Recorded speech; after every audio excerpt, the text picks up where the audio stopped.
Especially parents must watch ആണ്. ചേച്ചി big boss ഒക്കെ ഫൈനലൊക്കെ കഴിഞ്ഞല്ലോ, കണ്ടിരുന്നോ? ഇനി അടുത്ത സീസണിന് വേണ്ടി എല്ലാവരും വെയിറ്റിംഗ് ആയിരിക്കും.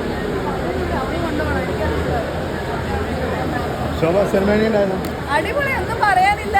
പുള്ളിക്കാരത്തി ലൈക്ക് ഞാൻ ഇങ്ങനെ ഇപ്പൊ വരും പറഞ്ഞിരുന്നു, പക്ഷെ വന്നത് മുതൽ എൻഡ് വരെ നന്നായിട്ട് അഭിനയിച്ചു. ഫസ്റ്റ് മൂവിയാണെന്ന് ഒരിക്കലും പറയത്തില്ല. സ്പെഷ്യലി ദ ചൈൽഡ് ആർട്ടിസ്റ്റ് ഒന്നും പറയാനില്ല, ഭയങ്കര ഗംഭീര. ആ സിനിമ ഫുൾ അവനാണ് കൊണ്ടുപോയത്.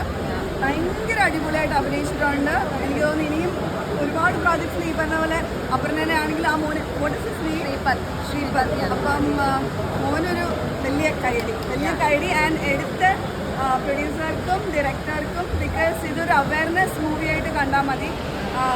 പേരൻസ് മസ്റ്റ് വാച്ചാണ് ഇന്നത്തെ കാലത്ത്. സ്പെഷ്യലി നമ്മൾ പലതിനെയും പുറകെ പോകുമ്പം ആ കുഞ്ഞു മനസ്സിനെയും കൂടി നമ്മൾ ശ്രദ്ധിക്കണം. അപ്പം അത് ചെറിയ ചെറിയ കാര്യങ്ങളാണ് വലിയ വലിയ കാര്യങ്ങളിലേക്ക് പോകുന്നത്. അപ്പം എന്തായാലും ഇത് മസ്റ്റ് വാച്ച്, അവയർനെസ് ആയിട്ട് ഈ പടം എന്തായാലും കാണും. പാട്ട് നന്നായിട്ടുണ്ടായിരുന്നു. ഏത് ജോണറിലാണ് വരുന്നത്? ഒരു ഫാമിലി മൂവി തന്നെയാണത്. ഫാമിലി മൂവിനെ കാട്ടി കുറച്ചും കൂടെ എഡ്യൂക്കേഷൻ ഒരു അങ്ങനെ ഒരു ഇതിലേക്ക് ഞാൻ പറയും, ഒരു അവയർനെസ് എന്നുള്ള രീതിയിൽ. അത് നമ്മൾ അങ്ങനത്തെ പടങ്ങൾ നമ്മൾ ഡെഫിനറ്റ്ലി കാണണം. നല്ലൊരു മെസ്സേജാണ് കൊടുക്കുന്നത് സമൂഹത്തിൽ. മെന്റൽ ഹെൽത്തിനെ കുറിച്ച്, ഓട്ടിസം, ADHD ഇങ്ങനത്തെ കുറേ കാര്യങ്ങൾ ഇവിടെ ഡിസ്കസ് ചെയ്തിട്ടുണ്ട്. ഫാമിലി ഡൈനാമിക്സ്, പിന്നെ ടെക്നോളജിയും കൊണ്ടുവന്നിട്ടുണ്ട്. എല്ലാം കൂടി ഒരു മിക്സ്ഡ് ഫ്യൂഷനും പിന്നെ എല്ലാവർക്കും അവയർനെസ്സും കൊടുക്കാൻ.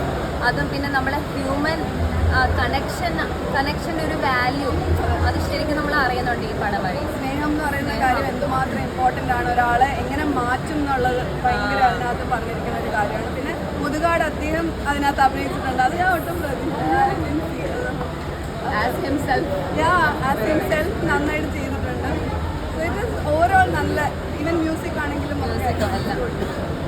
Please watch and support. ഈ പറഞ്ഞ പോലെ ഇങ്ങനത്തെ പടങ്ങളും സപ്പോർട്ട് ചെയ്യണം. നോട്ട് ജസ്റ്റ് മസാല ഡിഷും പടം മാത്രമല്ല, ഇങ്ങനത്തെ അവയർനെസ് മൂവീസിനെയും സപ്പോർട്ട് ചെയ്യണം. നീഡ് ഓഫ് ദ ആർ ആണ് ശരിക്കും ഇത്. Okay, thank you.